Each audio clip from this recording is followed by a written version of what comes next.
Okay, so I have a 2005 Toyota Sequoia, and like many of you, you've had an issue where the defrost no longer works, okay? Where this functionality is gone, as well as the rear wiper does not work, as well as the rear window will not go down. A partial fix to this, and not a full fix, is doing what's called an ECU, electronic control unit reset. And that's where essentially the car is off.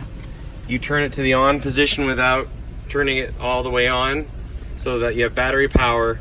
Then you come over here and you hold the up for 10 to 15 seconds. Most people will report that after 10 or 15 seconds, you'll hear a click in the rear of the car.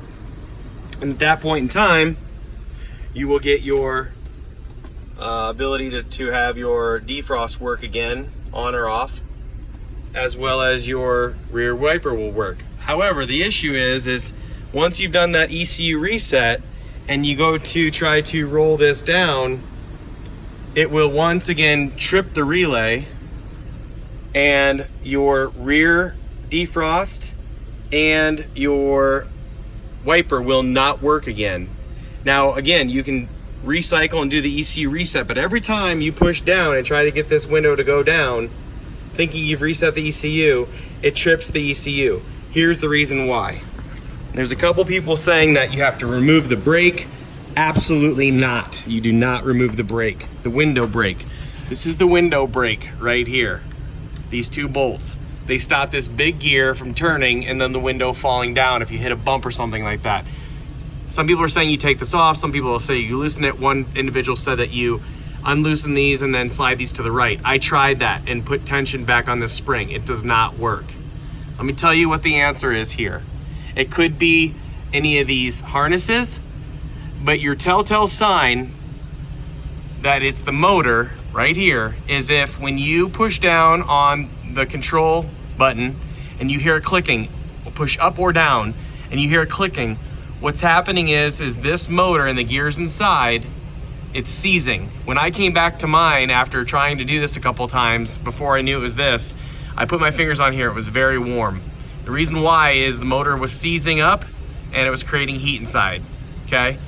So I read some people saying that you literally take a small little hammer or screwdriver like I did, and I came in here and just gave it a couple good whacks around, and what you must be doing is loosening some stuck gears. I hardly ever rolled my window down. I have 70,000 miles on a 2005, so very low miles.